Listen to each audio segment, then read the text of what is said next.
Buenos días, mi nombre es Emerson Chávez Cervantes, soy estudiante del Instituto Tecnológico Superior Purépecha de la carrera de Innovación Agrícola Sustentable. Les estaré compartiendo temas de la materia de fitopatología, que serían hongos. Sería Erysife Sycoracerum, Erysife graminis, Phylacora graticina.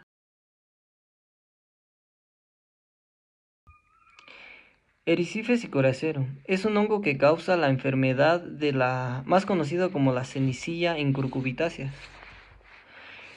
Este hongo nos afecta en el cultivo del melón, lo que es en el cultivo de la calabaza, en el cultivo del pepino o en el cultivo de la sandía. Su manera de infección, una de las maneras que se puede infectar nuestro cultivo es por la esporulación. Como podemos ver en la figura 6, las esporas se liberan del hongo y por medio del viento se desplazan y se depositan puede ser en el suelo, en las hojas o en los tallos. Otra manera de infección sería por contacto directo. ¿Cómo sería eso? Sería por medio de rozamiento entre planta y planta. Al estar las esporas, al rozar se va infectando una tras otra. Uno de los síntomas que podemos identificar a simple vista es la aparición de manchas blancas o grisáceas en las hojas del lado del haz. Como en este caso en la figura 8 en el cultivo de calabaza, podemos ver ahí dentro del círculo cómo está infectado mucho de estas manchas blanquecinas o grisáceas. No solo lo podemos encontrar en el haz, sino en el en vez también. En la figura 9, en el cultivo de calabaza, podemos detectar ahí esas pequeñas manchas blanquecinas o grisáceas. Lo podemos detectar también en la floración, en las flores. Ahí podemos ver dentro del círculo cómo también se ve esas manchas blanquecinas. Como ya dijimos, lo podemos detectar también en los tallos. Si lo podemos ver de cerca, podemos detectar que hay unas manchas blanquecinas y grisáceas en el tallo, no solo en las hojas lo tenemos. Otro de sus síntomas es que es la deformación de las hojas, la muerte del tejido vegetal, que esto lleva a la caída prematura de las hojas.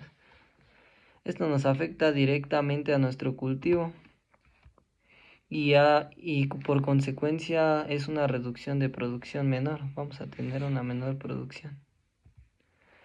El otro sería Erysife graminis.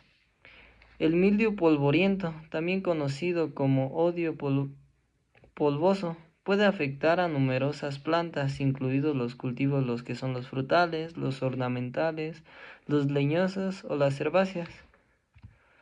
Su manera de infección, recordemos que es un hongo, también va a ser por medio de la esporulación, por contacto directo, va a ser también por medio de los vectores, ya que pueden transportar las esporas en sus patas de planta en planta o de cultivo en cultivo.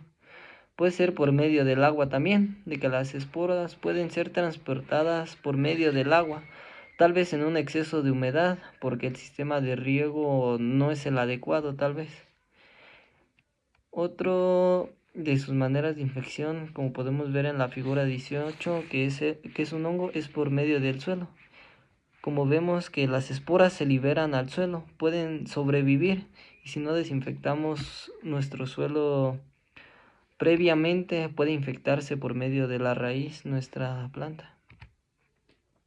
¿Cuál serían sus síntomas del mildio polvoriento? Se identifica fácilmente porque lo podemos encontrar en el haz, así un simple como polvito, lo que es el hongo. Ahí dentro de la figura 19 del cultivo de calabaza lo podemos ver cómo cubre como una capa de polvito grisáceo o puede ser blanquecino. Otro de sus síntomas o donde lo podemos detectar es en las partes inmaduras, las que están en etapa de desarrollo vegetativo o crecimiento. Como podemos ver en la figura 20, que es en el fruto, podemos ver que están infectadas. En la figura 21, lo que son en las flores, también podemos detectar ese polvito que las cubre, ese hongo, el micelio. En la figura 22 podemos ver que afecta tanto en los tallos como en el envés y causa un enrollamiento de la hoja. Control químico y control biológico.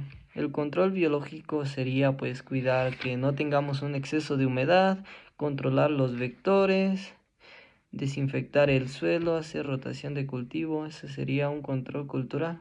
El otro sería el control químico. Para controlar el oidio de las plantas se puede utilizar un fungicida de azufre y quinometionato al 50%. El último sería Phyllacora gratissima. Este es un hongo fitopatógeno que causa una enfermedad más conocida comúnmente como el chapopote en el aguacate. Lo podemos ver en la figura 26. Su manera de infección va a ser la misma porque es un hongo. Va a ser por medio de la esporulación, por contacto directo, por medio de los vectores, a través del agua y por el suelo. Los síntomas. Los síntomas para las manchas de chapopote en el aguacate son manchas oscuras, pueden ser redondas o irregulares como lo podemos ver en la figura 31. También puede ser en la corteza del tronco o en las ramas. En la figura 32 podemos ver que el árbol puede desarrollar grietas que van desde los 10 centímetros de largo o más. En muchas ocasiones pueden secretar resina de color negra. En este caso no lo vemos, solo tenemos que desarrolló grietas. En la figura 33 del aguacate, otro síntoma sería que presentan una defoliación. ¿Esto qué quiere decir? Que simplemente caen las hojas y nos afecta directamente en el cultivo, en la fotosíntesis.